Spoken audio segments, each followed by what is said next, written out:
Muda umeyoyoma na ndio tunafanya mambo haraka haraka. Hatungependa muendelee na kuchelewa, na kwa sababu tuko na wageni kwa hakika kwa wakati huu najua mimi ni evangelist, ndio kulingana na ile kazi tumefanya, si ndio? Hii inafanywa na mchungaji na evangelist, na jina yangu ni Peter Murege wa Ngugi.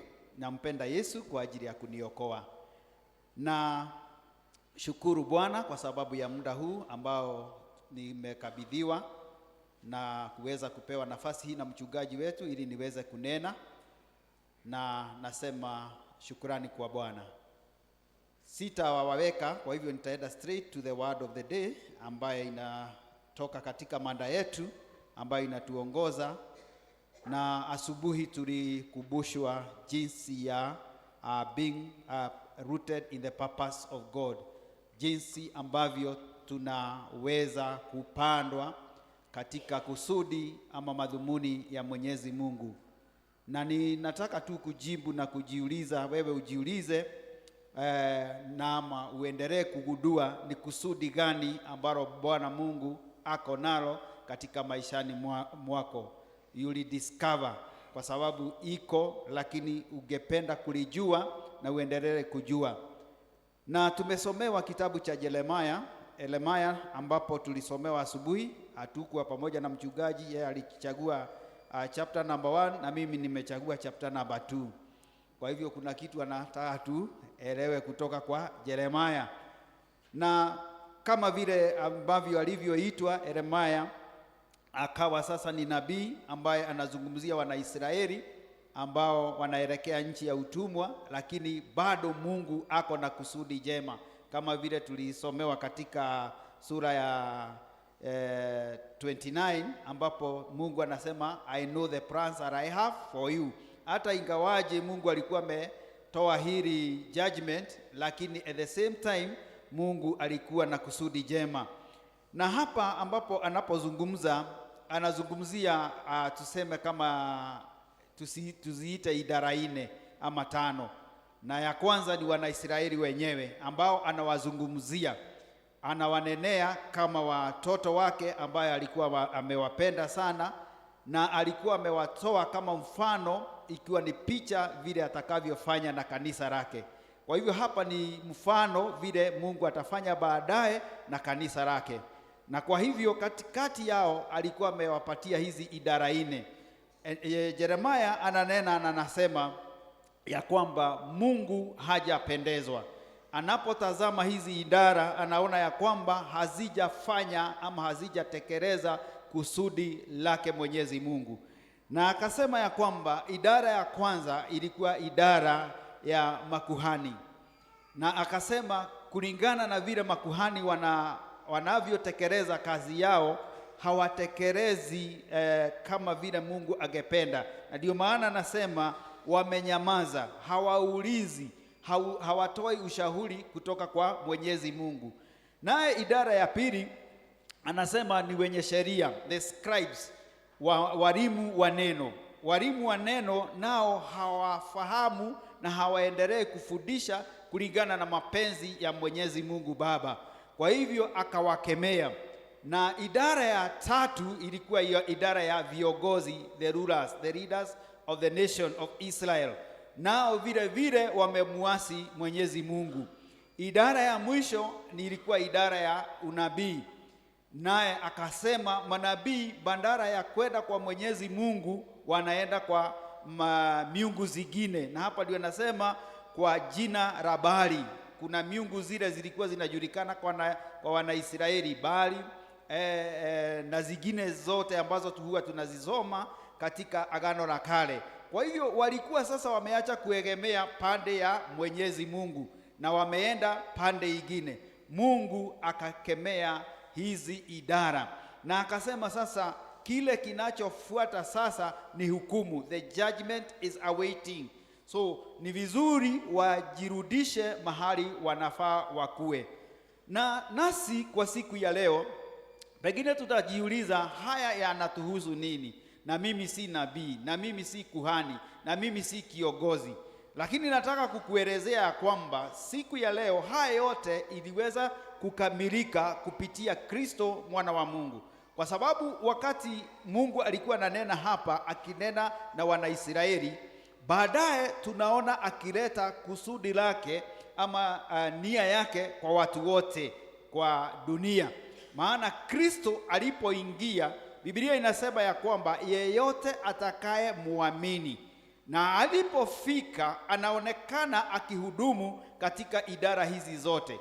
Maana Biblia imemtabua kama kuhani mkuu aliyeketi katika mkono wa Mwenyezi Mungu Baba. Si hivyo ndivyo tunakiri na muamini Mungu Baba Mwenyezi, Yesu Kristo mwanaye anayeketi mkono wa kulia. Kwa hivyo kama kuhani mkuu aliyekamilisha hii idara ya ukuhani, na kwa hivyo akakualika na akakuingiza katika ofisi ya ukuhani. Sasa wewe ukawa sasa wewe ni kuhani. Na vile vile tunaona idara ya sheria, Kristo mwenyewe akitajwa kama mwalimu wa neno, akafundisha. Na vile vile alivyotualika akasema, nendeni katika ulimwengu ili muweze kufanya watu wawe wafuasi wangu, mkiwabatiza na mkiwafundisha. Kwa hivyo tumeitwa katika idara ya kufundisha kupitia Kristo. Kristo akakamilisha haya yote. Vile vile tunaona viongozi ambao wanakemewa. Unaweza sema wewe si kiongozi, lakini Kristo alivyoingia akatajwa kama mfalme, the King of Kings, the Lord of Lords, na akasema nguvu na mamlaka zimekuja. Kwa hivyo huwezi jitaja kama mfalme kama hauna nguvu, kama hauna mamlaka, kwa sababu kutawala ni power and authority, si ni kweli? Na hiyo ndio inapewa hata rais. Rais pale akipewa mamlaka anapewa power and authority. So Christ came with a power and authority. Akasema sasa nimewapatia nguvu na mamlaka, muende duniani ili mkaweze kutekeleza kazi yangu. Kwa hivyo hata wewe katika kwa kiasi unahudumu kama kiongozi ambaye amepewa nguvu na mamlaka. Na ya mwisho ni ya unabii. Kristo mwenyewe tangu pale mwanzo, ukisoma kitabu cha Deuteronomy, alikuwa ameahidi akasema atatoa nabii. Alipokuwa anazungumza na Musa akasema kutakuja mwingine bora kuliko Moses, a greater prophet, and now this is Jesus Christ. Deuteronomy 18:18 ilikuwa ya kuonyesha vile Kristo atakavyokuja na aweze kukamilisha katika idara hii ya unabii. Na kwa hivyo wewe na mimi tukafanyika nabii wa Mungu. Najua tunajua nabii wale wako huko na kule unakibia. Bwana asifiwe.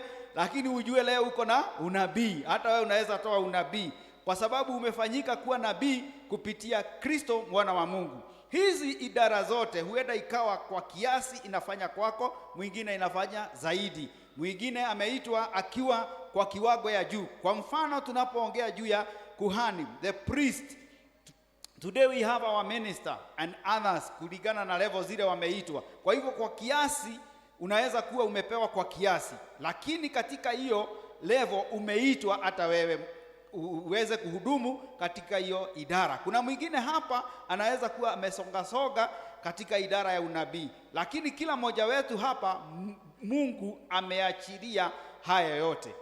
Na wakati sasa Yeremia anapokemea hizi ofisi, anasema zimeshindwa na kutekeleza kile Mungu aliwaita watekeleze. Na Mtume Paulo ametufahamisha vizuri sana. Anasema katika aya 8 anasema hivi, lakini nyinyi ni ukoo mteule. Kwa sababu jambo moja lilikuwa la kuhani ni kuteuliwa. Wakati watu wanaingia katika holy ministry, they are separated from any other.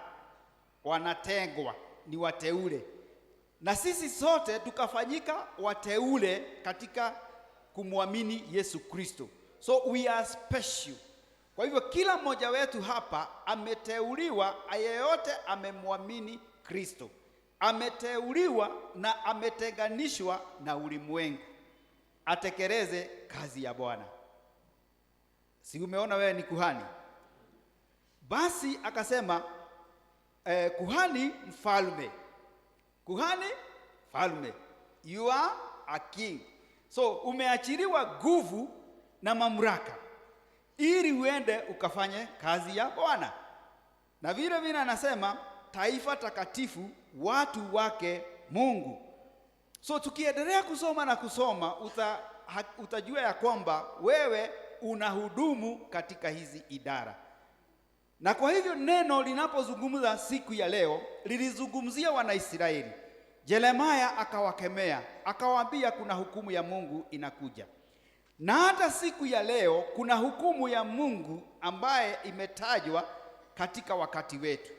Na Mungu anauliza, je, mahali umeitwa unahudumu vizuri katika hiyo kazi? Wewe umeitwa kama mteule, unaishi maisha hayo ama umejichanganyisha? Ama Mungu anakunenea siku ya leo akikwambia haujatekeleza kazi yako ya kuhani. Kuhani alikuwa anaenda, anasikia vile Mungu anasema, anauliza Mungu na anatetea Wanaisraeli. Anatoa dhabihu na inakubalika. Pengine huenda ikawa hatukubariki kwa dhabihu zetu zile tunatoa. Mwalimu wa neno akafundisha neno ili zikaweza kufikia watu. Huenda ikawa wewe hauna hilo jukumu. Na kwa hivyo ningependa kumalizia hii sermon, is a very short sermon, na mambo manne. Kama sisi zote tumeitwa kuhudumu katika hizi idara, then ili tujue kusudi la Mungu katika maishani mwetu, tunatakiwa tufanye nini? Number one, wewe uishi maisha ya uadilifu. Uhakikishe ya kwamba wewe ni kuhani ambaye anafaa. Rudi katika neno la Bwana, uone jinsi ambavyo kuhani alikuwa anaishi, ili atetee wengine, ajitetee. Kuhani mkuu alikuwa anafungwa na nyororo akiingia pale the Holy of Holies. In case kama hako sawa, atatolewa hapo akiwa maiti. Nasi ili tukae sawa na ili tuweze kujua tumeitiwa nini, lazima mizizi yetu iende chini ili tuweze kukaa na kufana na kuwa kuhani atakayelebeka mbele ya Mwenyezi Mungu. Jambo la pili, ukiangalia katika kitabu cha Ezra, Biblia inasema and Ezra purposed to study the word of God, to understand it so that he can deliver. Akaamua. So as you purpose for a special life, for righteousness, then also purpose to study the word of God. Ili Mungu asikukemee kwa sababu ofisi yako, idara yako ya mwalimu wa neno. Na usiseme mwalimu ni mchungaji, mwalimu ni evangelist, mwalimu ni elder. Hata wewe umeitwa, nimekuonyesha umeitwa kama mwalimu wa neno. Endeni, hakusema evangelist, hakusema, alisema nendeni mukafanye watu wawe wafuazi wako. Unaenda kuwaambia nini? Purpose to study. Kama vile Ezra the scribe, mwalimu wa neno, aliliangalia neno. And then number 3, the authority. Umeitwa kama mfalme. Tiko ina oro uguo. Ona aria twarutirwo wira, ni lazima usimame imara. Na kile kitakufanya usimame imara na kukemea na kukataa ni authority. Ithe tutiuga mundu ni muikarire. Haleluya. Oria ariwe. Kani uyu ungi oria muikarire. Ithe tutiuga uguo. Aikarirwo niki? Power and authority. So Jesus is inviting us for that power and authority so that we can speak and defend the gospel. Kwa nini niki kiratuma tahu? Because hatuna sauti na haina nguvu na mamlaka. Kwa hivyo you have to purpose, and that will come with the identity with Christ. Always shikana na Kristo, because the identity with Christ, kufanana na Kristo, utakapoangalia vile Kristo alivyo kila siku na kufanana na yeye, then you carry the authority, and then when God looks at you, He is pleased with you and he will empower you. Haitajalisha wewe ni nani. Watu watakuwa kiuliza kaka ndiko karatu tisha huko. Si ni kweli? Unajua Biblia inasema tukifika juu biguni watu wataulizana, hivyo ndivyo the book of Isaiah inasema andu makoranagia hiyo kaka ndiko shaitani. Nikitondo goko kararuta hinya no gakinya kuria hinya munene makeria. Andu makorania nikariko gaka. Na ithuĩ gũkũ thĩ lazima tuulizwe ni huyu ndiye anatusugua ni huyu. Kwa nini?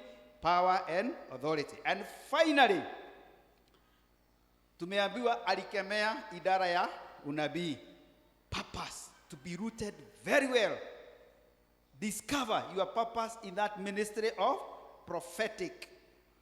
Ujue wewe umeitwa kama nabii, umeitwa uweze kuelezea wengine. Manabii walikuwa napeana njia, walikuwa napeana mwelekeo. Sasa nani atapeana mwelekeo kwa familia yako? Nani atapeana kwa taifa? Could it be we are getting lost because hatusikii Mungu lakini tunasikia miungu zingine? Kuna mahali Yeremia nikimalizia amesema hivi.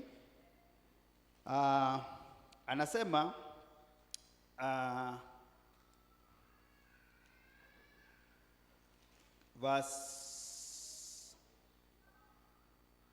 viongozi na Mwenyezi Mungu asema, kwa hivyo mimi I'm missing the verse, but manabii na walitabiri kwa jina la Baali na kuabudu sanamu zisizo na faida yoyote. Na ukienda mahali sasa, sababu we don't have time, in the book of Peter and others zinazungumzia juu ya hao manabii.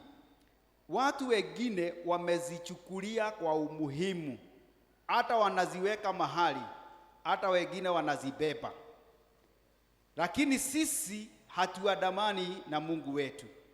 Kwa hivyo ikiwa hatutaki kukemewa katika hii area, ni lazima kila mtu apapasi kusikia kutoka kwa Mungu ili aweze kuepukana na ile judgment ambayo inakuja. Watu wengi hujipatia sababu wakisema gaida aherithanagia matuko maya aherithanagia. Tulikuwa tunasikia watu wakisema hivyo, hawezi ua. Lakini Petro, ukienda usome barua za hizo waraka wa Petro wa pili, anasema kama vile alifanya wakati wa Noa, kama vile aliweza kwa nini the angels, ni huyo tu Mungu. So Peter anatuonya, anasema kama alifanya hivi, hata sisi tusifikiri we are special, we are the same. And sometimes I reflect on the death of Ananias and Sapphira. Paka nashindwa, Mungu hawa watu na nikutoa tu, na vile tunakuraga hiyo pesa yako, na hawa walikuja tu ni hii hata wewe umedanganya. New Testament. Kwa hivyo Mungu anasema hata sisi vile Yeremia alisema, the judgment iko kama hatutatii kile Mungu anasema. So purpose to get deeper and discover kile Mungu ako naye juu ya maisha yenu. The name of the Father, the Son and the Holy Spirit. Atuombe. Baba wetu wa mbinguni, tunakushukuru kwa sababu ulitutumia mfano mwema Yesu Kristo, kama vile Biblia inasema ya kwamba Kristo ndiye mfano uliyefanyika bora ili tukaweza kumjua Mungu. Na kama vile alivyohudumu katika idara hizi, nasi kila mmoja wetu twatamani kuzidishiwa katika hali ya unabii, katika hali ya neno lako, katika nguvu na mamlaka ambazo uliahidi, na hata katika hali ya ukuhani, ili tutakapokuwa tukihudumu tukakupendeza. Baba Bwana, kuepukana na judgment yako ambaye imeletewa watu, sisi tunaomba Bwana tukaendelea kufikia wengi na kuwatangazia ya kwamba Yesu ni Bwana. Twaliinua jina lako siku zote. Katika jina la Yesu Kristo tunaomba na kuamini. Amen.